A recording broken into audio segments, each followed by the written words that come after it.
And we're live. Good evening, everyone. I'm Sourabhi Dutta Roy, project lead for the for the Stories of India season 3, and I welcome you all to the 12th episode titled "Identity's Last Secret: A Book Discussion."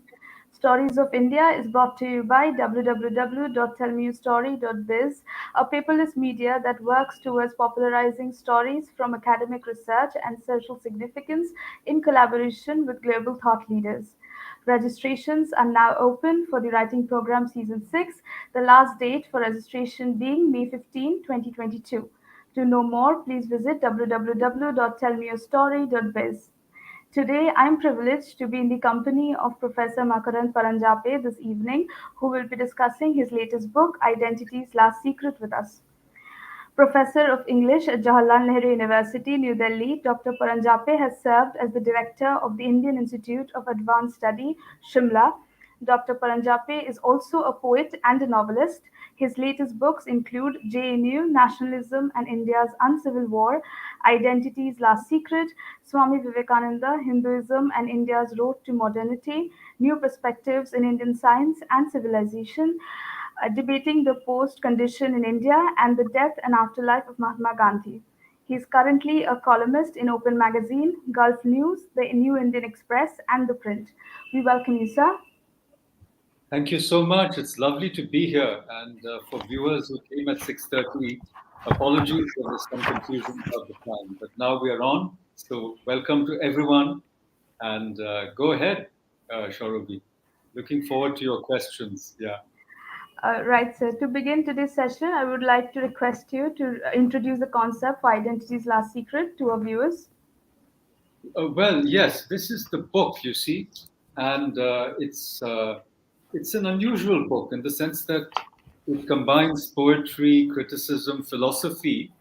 And right at the end of it, it's in 3 sections. In the third section, there's actually a Tantra. Okay, now what does that mean? A Tantra is usually a dialogue between Bhagavati and Parmeshwar, that is Shiva and Parvati in their different forms. And it's not easy to write a modern Tantra. Okay, so I have endeavored to use that ancient form or formula of a dialogue between the, as it were, the god and the goddess, the primary Shiva himself, Swayambhu, and Devi. Of course, Tantras are women centric, you see, because they are a part of the Shakta tradition where the goddess in some ways is more important. So, for those who are interested in gender and so forth, in some ways, this whole book is about the importance of Shakti. Anyhow, so it is an unusual book in its combination of various genres, but it's also unusual in the sense that it has a lot of visual elements. Like you can see, here's a painting. It's a painting of flowers, and it's got all kinds of visual material, and it's very lavishly designed. Now look at this. This is, of course, for those who know it, it is the symbol of Sri Aurobindo on this side, and on this side is the old, Sri Chakra or Sri Yantra, okay? And see the similarity of the descending and ascending triangles. And of course, this is Sri Aurobindo's 150th birth anniversary. And I happen actually to be in Pondicherry just now. And tomorrow it's going to be kicked off, this celebration of Sri Aurobindo's 150th anniversary. So, in a way, what I was trying to say is that it's a genre crossing, genre defying, and defining work, which is as visual as it is textual. And you ask me, what is the concept behind it? Well, usually there's no concept behind a poem, right? But I can venture to say that this book is about a journey to find a higher level of reality and consciousness after going through a tremendous inner wreckage, like tremendous pain, which can come. We've all experienced it from a very difficult relationship. Okay, so I think all relationships are in that sense tantric because they are an interplay of Shiva and Shakti within us and also outside with our partners, whether they are same sex or opposite sex or transgender, however you want to play that, however you want to play that identity politics that. The fact is there is a interplay, tension, clash, and then rarely, sometimes it does happen, there is also a transcendence. So I think that if you know how the tantra works, it's about mantra, it's about yantra. So the so the poems in the book are supposed to be, or would aspire to be, like mantras. And this is exactly what, since I mentioned Sri Aurobindo, exactly what Sri Aurobindo said in his book, The Future Poetry. He said that all poetry began in terms of sacred incantations and intonations, chants in ancient times where words were full of magical power and energy, and you could change the world through these spells, and like in Harry Potter, all these spells. So, and he says, in the future also, poetry will aspire to approximate the condition of a mantra. So there are mantras, there are yantras, as it were, all the diagrams I showed you. But I want to say, Sourabhi, that in a way, our body itself is a yantra. Okay? This body of ours, we suffer through it, we seek knowledge and pleasure through it, but the body itself, not through denial. You can't deny the body because we are embodied, You try to deny your body for more than 24 hours, your stomach will say, I'm hungry, your brain will say, I'm sleepy, blah, blah. So Tantra doesn't deny the body, doesn't deny the apparatus of the senses, but wants to use these faculties for a higher consciousness. And in that sense, and I'll then turn it back to you, the book itself is a yantra. In other words, by the time you finish the book, supposedly it should bring about that transformation. And the last thing I wanted to say is that the way the book functions, it has stories within stories, okay? And one of the stories that I have brought into this book, since you're from Bengal, is the story of a Sahitya Academy Award winning poet called Binoy Mojumdar, who was, it would seem from his writings, in love with one of the greatest post-colonial critics of our times, Gayatri Chakravarti Spivak. So there's a story within a story, okay? And the mantra is Gayatri. It happens to be my wife's name. The book is dedicated to my wife. The paintings in the book are by my wife, a lot of them. And in a way, if you ask me to sum it up, what is the concept in the book? The concept in the book is the mantra becomes embodied and changes your life. Right. Well, I'm already more interested to get my hands on the book. Uh, and I would like to quote the Greek philosopher Aristotle for a moment, who in his Poetics stated that the poet should prefer probable impossibilities to improbable possibilities. Did you prefer the probable impossibilities or the improbable possibilities during the creative process of Identity's Last Secret? I think that what does probable impossibilities or improbabilities mean? It simply means that the action in a drama, whether it's Antigone or Oedipus, is very unusual. It is not at all of the ordinary kind. But the playwright should make it not only believable, but probable. When you watch the play, when you construct the plot, you should be convinced, if you're the viewer, if you're a member of the audience, if you're a spectator, you should be convinced that, yeah, given these conditions, yes, this could have happened. Oedipus would not have recognized his mother, and this terrible taboo or sin of incest would have happened, etc.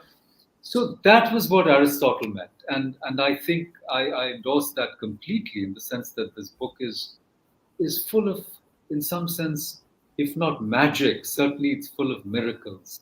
It's life's not just second chances, but third chances, that life and the way the infinite universe, infinite intelligence of the universe manifests itself is that your chances are not limited.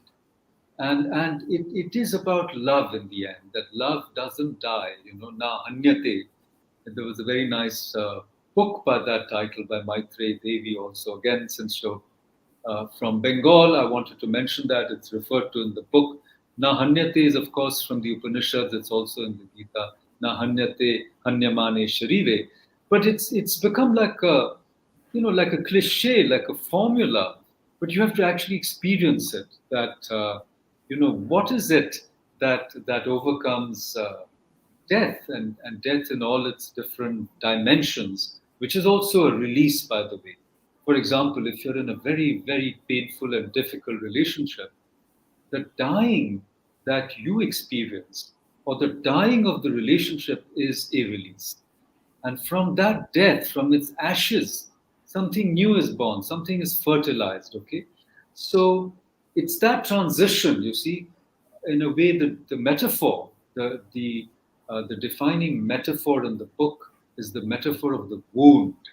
And we don't want to be wounded, right? We want to escape the wound. And we feel that the wound is a stigmata that it steers us, it marks us, it makes us different from the others. And we feel uh, self rejection or self loathing.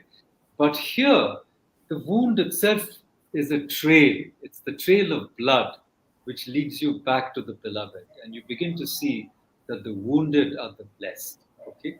But Shorubi, we should say something very important today in the middle of our podcast, which is that today, according to the UNICEF, is the World Book and Copyright Day. Okay. So let us greet and congratulate and wish all our viewers and book lovers well. I want to thank you. I want to thank Koralji, herself a very important writer. I want to thank everybody who wants to tell their stories on your channel. How important it is to tell your story, and if it becomes a book, wow, that's fantastic, right? So really, let's celebrate World Book Day, World Book and Copyright Day, because though I believe that copyright is a modern invention, creativity has no copyright. We should share books, and there is a nice platform called Padhega India, where they want to reach a book to anybody who wants to read it, even if they can't afford it. So we want to celebrate the idea that a book can reach you, or you can reach a book. It's not about money. And I want to mention today that this is a very beautifully produced book. Okay, it's a lot of expense has gone into it, and yet it's compared to coffee table books of a similar production value, the cost is also low. But I want to thank my publishers for investing in a book like this. Blue One Inc. And for them, and the person who founded this, Dr. Parikshit Singh. Books are a passion, and I do hope that more such beautiful books are produced. I mentioned this because this is a beautiful painting by Gustav Klimt. It belongs to the Gilded Age of Austria, okay, of Vienna. But the book is full of these beautiful images.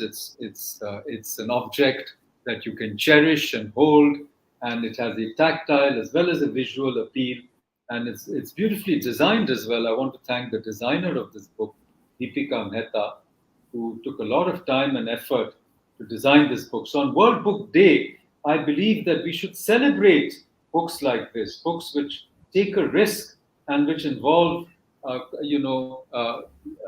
possibly, a good deal of investment.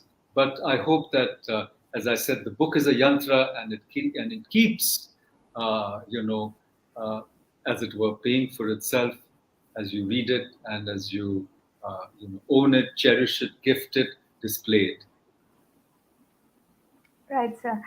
Uh, like you mentioned, visual poetry, Identity's Last Secret is indeed a magnificent example of visual poetry, the kind of poetry that presupposes a viewer as well as the reader. But visual poetry is also very, very uncommon especially when it comes to Indian English. So, was it a bit of a risky decision on your part? And what was your intent in blending the visual with the mantra, yantra, and tantra? Exactly. So the visual is very important for the yantra, even for the mantra, though, because many times mantras are recited and their vibration is important. You're not looking at the visual element, but in our tradition, the mantra has also been visualized. I want to show you this beautiful image of, the visualization, of the mantra, of the Gayatri mantra itself. So all I'm saying is that all the senses are combined when we want to transform ourselves. Now, similarly, visual poetry goes all the way back to the metaphysicals, Herbert and Crashaw and Treherne and, of course, John Donne. But Herbert has this beautiful poem called The Table or The Tabernacle, where he talks about, the table, to which everybody is invited. Of course, he means the table because he was a religious man, he was a priest, the table where God, or Jesus is sitting at the table and inviting you. So I'm saying that there was a moment of visual poetry, which means the words are arranged so that they, on the page, they have a pattern, they have a design. So I was experimenting with that as well. But as I already mentioned, the visual element is throughout the book in the paintings, both of masters as well as contemporary,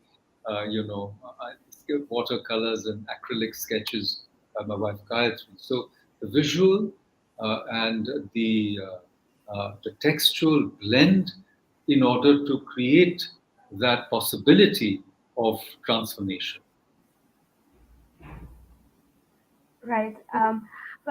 In this unique fusion of poetry, painting, and philosophy, mantra, yantra, and tantra, you have admirably bridged the gap between the human and the divine. And I would like to go back to the core of it all. Like, what is the secret of identity to you, and why did you choose identity as the core concept for your poetry venture? Well, Sourabhi, the identity is nowadays seen in terms of identity politics, but I don't see it like that. I mean, if politics is about empowerment, then what can be more empowering than finding out who you really are? And that is far more empowering than identifying yourself in a particular way and then championing that identity. Okay.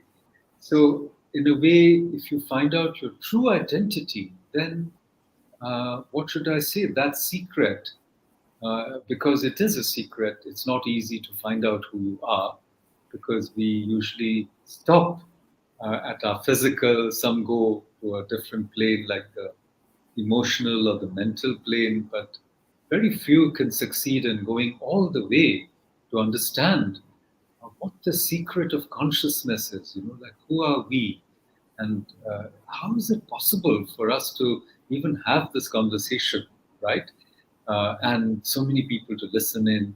What is that consciousness which enables this exchange, which is like the ground of being, which allows us to communicate to each other?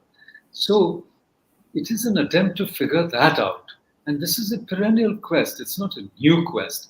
But why do I call it a secret? I call it a secret because, if in our Rasa Shastra, Bharata, and then later on, all the other great Indian aestheticians and poeticians and all the great theoreticians of the aesthetic in India, we have discovered that deep emotion, deep feeling, even if it is the rasa of the bhayanaka, the terrifying. There's a poem by Swami Vivekananda, on Kali, who's a terrible goddess, right? And he tells Nivedita that when you conceive of the divine, it's not always very kind and compassionate and beneficent, is also terrible. So the point being that our aestheticians knew that even the Maharasa of the Bhayanaka can catapult you, can shift your being into something higher. So that moment of terror can also be the moment of release. So I have here the painting of the Smashana Kali, okay? A terrible figure from Bengal, by the way, since that is our theme today. This figure of the mother, in her dance on the charnel ground where the souls are dying and burning, and she has this garland of skulls. So it's a terrible painting, and when the Westerners were in India, they were colonizing us, they felt that we worship monsters.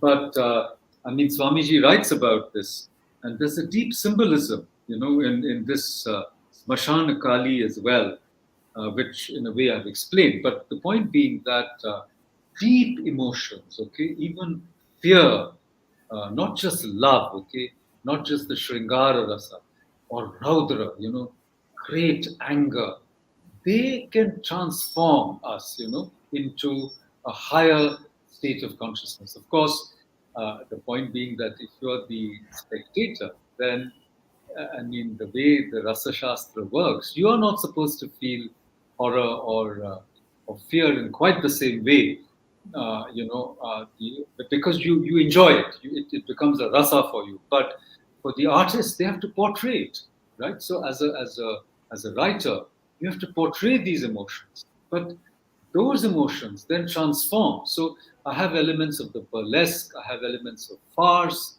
It's a poet going mad, like Binoy, by the way, went mad. He was actually in asylums, in and out of asylums. And there's the whole trope of translation that runs through this book.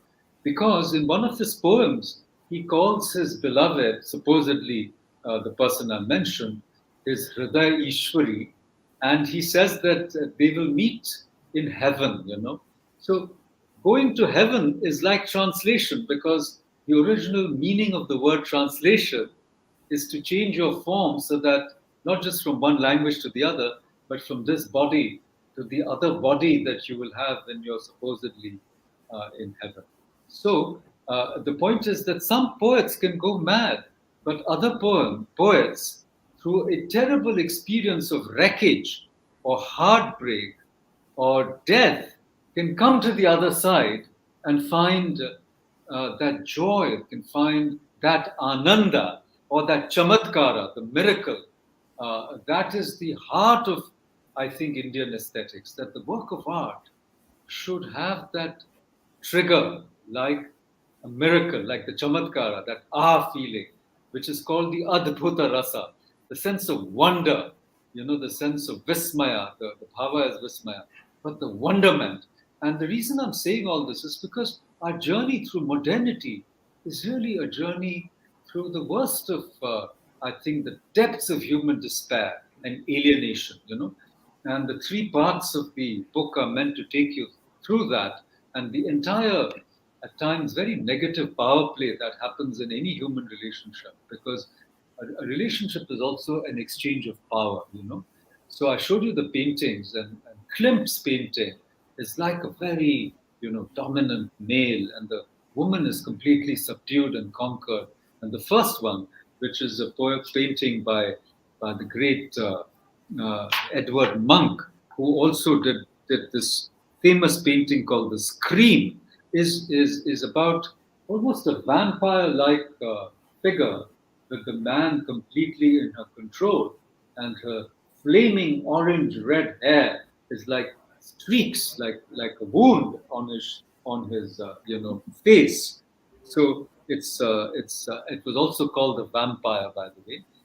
And then you have in the end, I would call it a much more androgynous exchange, which we have in our culture, where a relationship may be a power play, where sometimes the Shakti is dominant, as in the images I've shown you, where she's stamping, almost stamping on her, so to speak, Lord and Master Shiva. She's stamping him. He's lying supine, and sometimes the male is dominant, but actually it's androgynous, right? It's an interchange which is mutually enhancing, as is represented in this beautiful Pahadi painting. It's a painting where you have Shiva and Parvati in a beautiful moonlit scene in perfect harmony, and their mounts, the lion, the fierce lion of the Devi, and the Nandi, the bull, which can also be fierce, are in such peaceful and amicable harmony.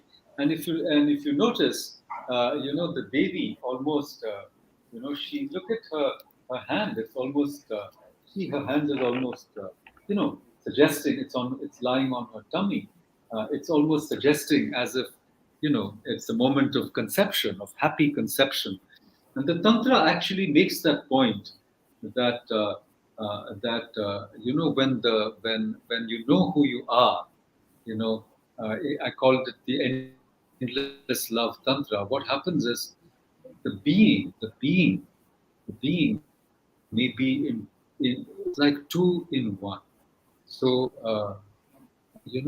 maybe there are two bodies, but the energy interchange is that the consciousness is always flowing back and forth, which is like enlarging. I mean, the idea of Advaya or Advaita, which we see even in Radha and Krishna. We see them as two, but they are not two. And why are we seeing them as two? Because they're longing for each other, they're coming together, then they're viraha, they're parting. It is this play and display, okay? This play and display, right? These together, in a way, make us human, because when we are embodied, we always have this play with our infinite selves. Our cosmic self and our bodily selves are always in play. And similarly, what I'm trying to say here is that this interplay is what brings out, it's what makes life interesting. If it was only monotonous, so to speak, Brahman or Parabrahman, with no differentiation, with no erotic attraction, right, between the part and the whole, or the male and the female, or the opposite poles, then life would be very dull indeed, right?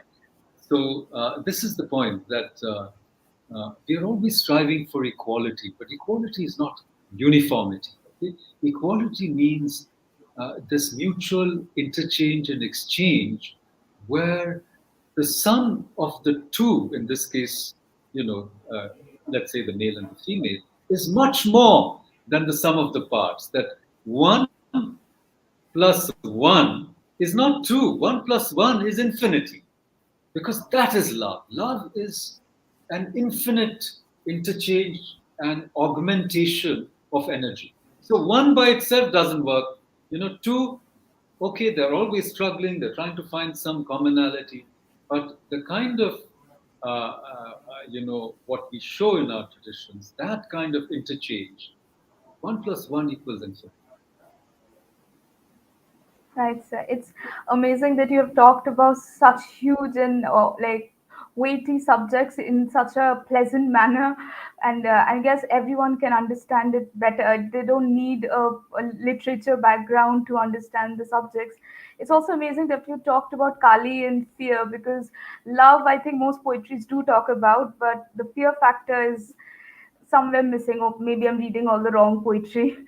Uh, well, while doing my research on your book, well, the limited research, let me just add, I was reminded of this quote by William Wordsworth from Lyrical Ballads, where he states that poetry is the spontaneous overflow of feelings. It takes its origin from emotions recollected in tranquility. How much of this quote do you think is proper and applicable to you as a poet and to Identity's Last Secret? It's very much an English literature type of question. I remember we were asked to write essay type answers on questions like this in our BA honors courses. But I'll just say the same thing I used to write in those answers in a way, which is that what Wordsworth is really saying is that there is a spontaneous, overflow of powerful emotion, but it has to be recollected in tranquility. So this is the paradox that unless you feel deeply, that's what I was trying to suggest earlier, that mahabhava, that mahanubhava, without that mahanubhava, that mahabhava, because one leads to the other. Mahabhava means great emotion, and Mahanubhava, it also means the person who's realized the higher consciousness or infinite states of consciousness. So, without that deep feeling, you can't go there. If you're a very, there are some dry as dust types of minds, and they may be intellectually extremely agile and accomplished, but there's no feeling. And poetry is about feeling. All our aesthetics in India is about feeling. Even Bollywood, you can't go to a Bollywood film without feeling deeply. I mean, if you cry, if you laugh, if you whatever feel sad, that's the rasa. Without it, it's just an intellectual and detached experience. So the first step is, without deep feeling, you can't produce poetry, according to this view, which Wordsworth also believed in. But then that recollection and tranquility is the work of the poet, that you process it, you refine it, you make it something which is not personal. It becomes impersonal. Like Eliot, who wrote a very fitting, as it were, riposte to Wordsworth by saying it's not an expression of personality; it's an escape from personality. So we try to be very expressive, but poetry is not just about self-expression. It's about the transmutation of feelings which are deeply personal into something that is not quite what Eliot called an objective correlative, but it's not yours anymore. In fact, to talk about this book, it was such a long journey to its publication, almost 9 or 10 years, because I was just not ready to publish it, because it was so close to me. The pain was, and the anger, the sense of whatever, wanting either to heal yourself through writing. I mean, of course, writing is therapeutic. Who can deny that? But it's beyond all of that. It's beyond all of that, because that's not what poetry. Poetry is not just about getting rid of your own angst. It's actually about creating something which is not yours. It's as much yours, Sourabhi. It's almost every reader's as it is the writer's. The writer, in a different sense than what Roland Barthes said, the writer dies. A part of you dies when you write a book of poems, because it's like pushing something out. If you're a mother, they tell me that a part of you, when you give birth, a part of you is also dying, and there's, they call it the postpartum depression and so forth. But you feel that emptiness even after you write a book. For months you just feel so vacant. But what I'm really saying is, you feel deeply, yes, but then for years you're struggling with it, and in the end you're able to let it go only when you can say, look, this doesn't belong to me. It's not my story alone. It's everybody's story. It's identity's last secret. It's not Makarand's last secret. It's not about Makarand or whoever his significant other was. It's about anybody. It's about every man, every woman. So that is the process of impersonalization, which our poetics tradition calls sadharanikarana. It's sadharanikarana means you make the emotion uh, plain and available to all spectators. If it's a play or all readers, it's not yours anymore. That process for me took a long time, because and the secret, again, I can share it with you since you're a young person, is that you know I remember after Yeats died, and Auden wrote about it, and he says somewhere, he says, poetry makes nothing happen. Yes and no. Actually, poetry makes everything happen. Poetry is action, like a mantra is action. It's a vibration. It changes reality, changes you, the one who's chanting it, but it also changes the world around you. You can try it right now. You close your eyes, and if you chant a mantra, or if you just are quiet for a moment,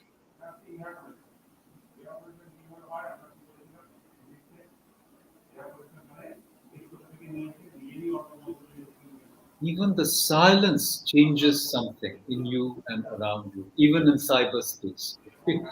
So, what I'm really saying here is that I was not able to finish this book till certain things happened in my life.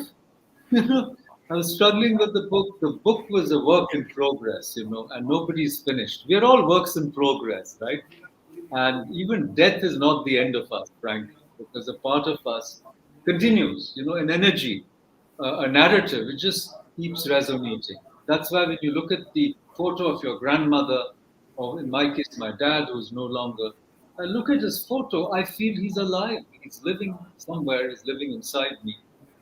So we don't end. So my real point is that the process of writing the book also was also accompanied by changes in my life.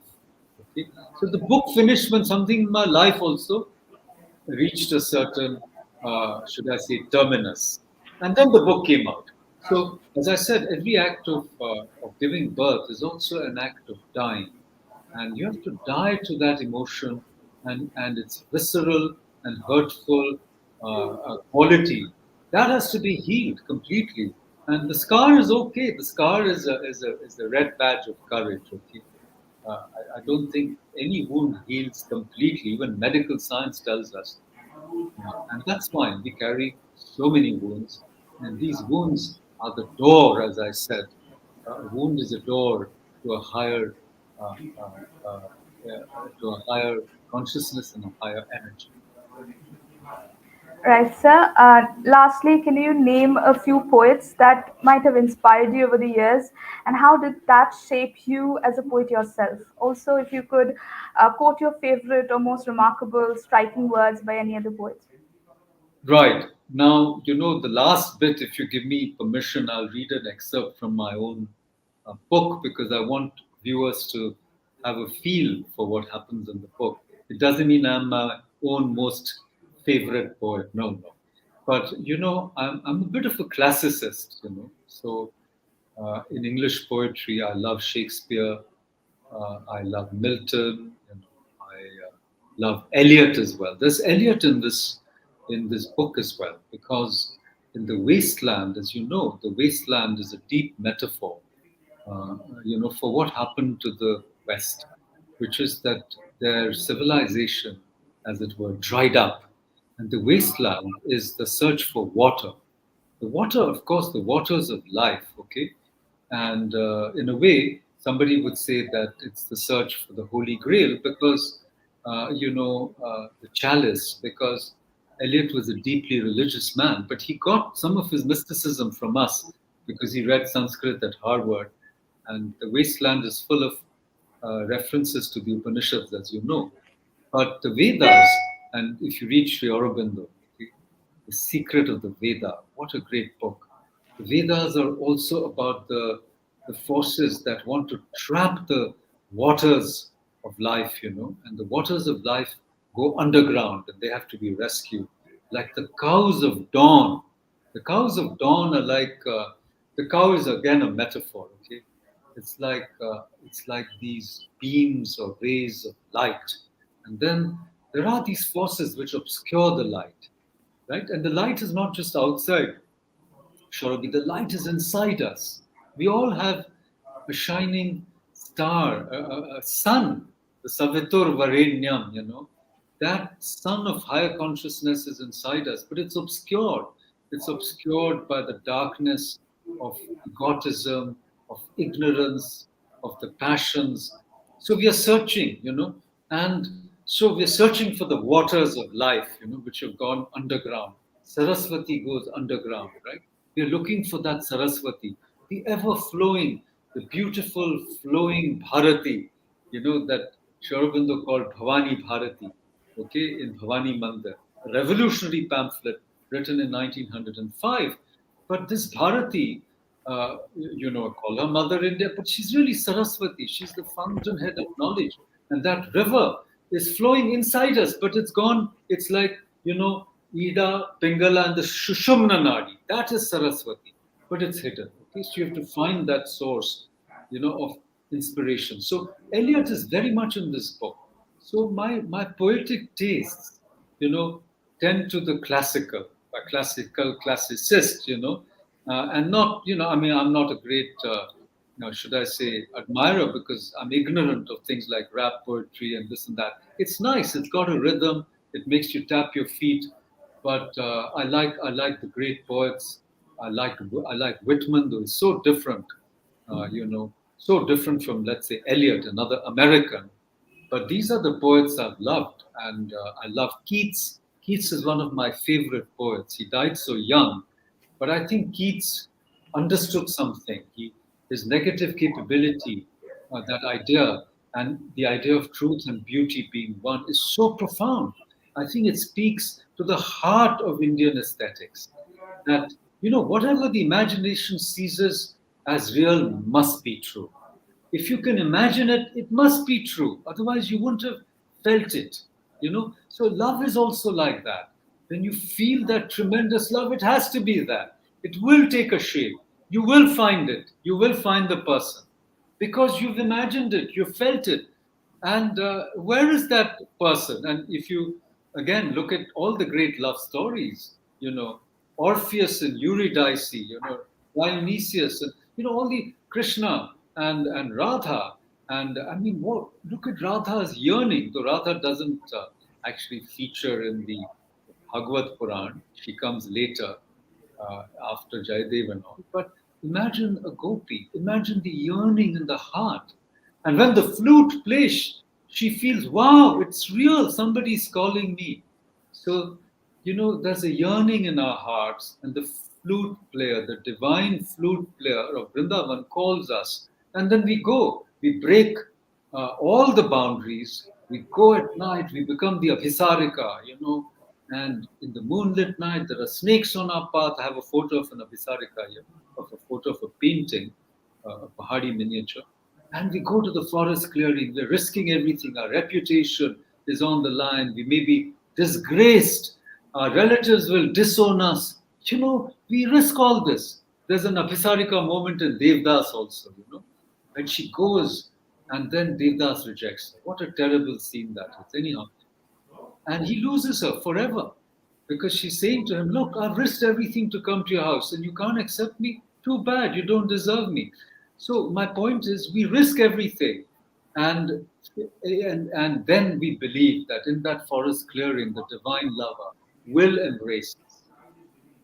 That is our hope. Okay, and in that sense, what I'm saying is, Keats knew it. Keats had understood it.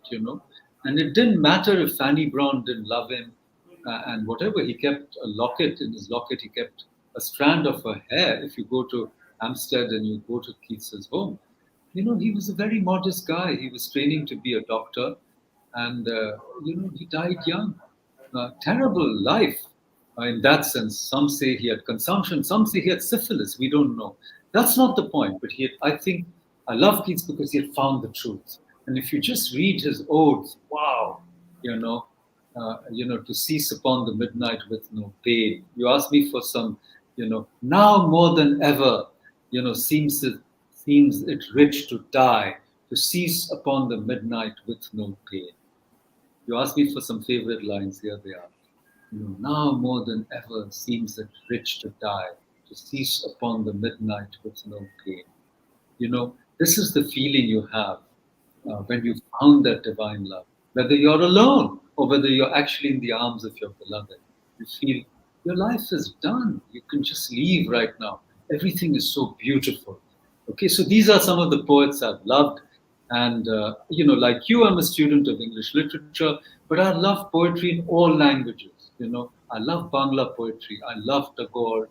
And though I don't know Bengali very well, I've taken the trouble to study some poems of Gito Bitan and Tobi Amone Rekho, and all beautiful poems of Tagore. I've heard them sung by famous singers. I love Tagore, and I love Bengali poetry. I love Hindi poetry. I love Marathi poetry, the Abhangas. I love Sanskrit poetry. So I believe I love Hafiz. I love Rumi. What a great poet! Wow. So I love the mystical poets in all languages. And in fact, my PhD dissertation was on mysticism in Indian English poetry. I love Sri Aurobindo, his Savitri, the very first line. It was the hour before the gods awake. What a line. Which is that hour before the gods awake? Do the gods go to sleep? And those iambic pentameters in which he wrote Savitri. So these are some of my favorite poets. Right. And to conclude the session, I would like to request you to read out something from your book and excerpt it too. Okay, let's do that. So this is from the first part of of the book, and just to give you a little background, the first part of the book, it's called mantra, but it's actually called verso. Okay, and it begins with this kind of statement. Every relationship is potent and charged. It is veritably a power and energy exchange. But the reason I'm mentioning, what the first part is called, it's called wasteful expenditure of spendthrift hearts. So this is the idea of the Boje, Khoroj. That is a Tagore phrase that is, it's in one of his essays that aesthetics of poetry for those who are miserly. Okay, it's just wasteful expenditure. You know, it's just bekar ka kharch, if you want to use the Hindi. Like bekar mein paisa kharch ho gaya. Paisa here means your emotions. But if you're a spendthrift, your heart is a spendthrift. Okay, so sab daw pe laga diya types. Okay, anyhow. So he watched her gliding form, waving once, then receding. Soon she vanished, sprite-like, glowing, Elysian swirl, steadily swallowed by the inky cloak of night. He felt at first a gush of relief, like wind escaping a balloon at bursting point. She was gone. Elation almost. He could return to himself, nothing broken, seared as yet, safe, still alive. But immediately, a stab of pain, a blade turning, twisting, this having and losing her night after night, this returning to an empty bed. Ah, such desolation of the spirit. He was taken by a dread he dared not name. It was not merely from missing her till he was sore. Worse, far grimmer. He was afraid, worried, harassed, appalled. What if she never came back? Worse, what if she did? Deck afire, hull blasted, his ship self was out of kilter. She drove him not only to distraction, but destruction. What if she did something strange or crazy or foolish or grossly imprudent, abominable? What if she hurt herself or damaged him? What would happen if, at the least gossip, scandal, ruined reputation, then vengeance, retribution, swift, merciless, sharp as a curved scimitar, slicing right through his standing, leaving him tattered. An anxiety he could not name seized him. His fright was appallingly real, horror beyond surmise or grasp, phantom, shapeless, and obscure. It left him paralyzed, panic stricken. He was misplaced, bewitched, lost. He had turned into something else, stranger to himself, missing person, creature of nocturnal haunts, werewolf, vampire. Yet nothing happened, nothing at all. She returned every evening, dodging time and tide for their breathless, dusky tryst, over and over again. Some days so tired was she that immediately she curled up after dinner, asleep in his arms, waking up after midnight with that other hunger. How she clasped him then, wide eyed, recumbent, or prone, pulling him down, now, then pushing him out, with each grasp peaking yet again, until she tipped over flat on her chest, on her back, and gleaming there, she looked at him unashamed, and she was till he was done for, gone, lifeless, so useless now. Fervently, ferociously, he heaved, whole being a tremor, and then he heard the air conditioner's dull hum while she quickly dressed, gathered her things. He heard the front door shut, the latch sound at the wicket gate, then fading footsteps. Deathly silence seized his stricken soul as he passed into the land of the lifeless. That was wonderful, sir. Thank you so much for today's insightful conversation. I mean, I learned so much today, especially being a student of literature. I could connect to most of the references. And of course, thank you for your time this evening. I truly, truly enjoyed moderating this session. With that, we come to an end of the 12th episode titled Identity's Last Secret, a book discussion under Stories of India, brought to you by www.tellmeastory.biz. Just a reminder, registrations are now open for the writing program season 6, the last date for registration being 15 May 2022. And please do buy this magnificent book. I mean, I truly would search Amazon just now. And the next episode of the Stories of India season 3 will feature Professor Niharika Vora, Miss Devika Chitnis, and Professor Hema Swaminathan speaking on women leaders. Till then, stay well, stay safe, stay happy. Good night.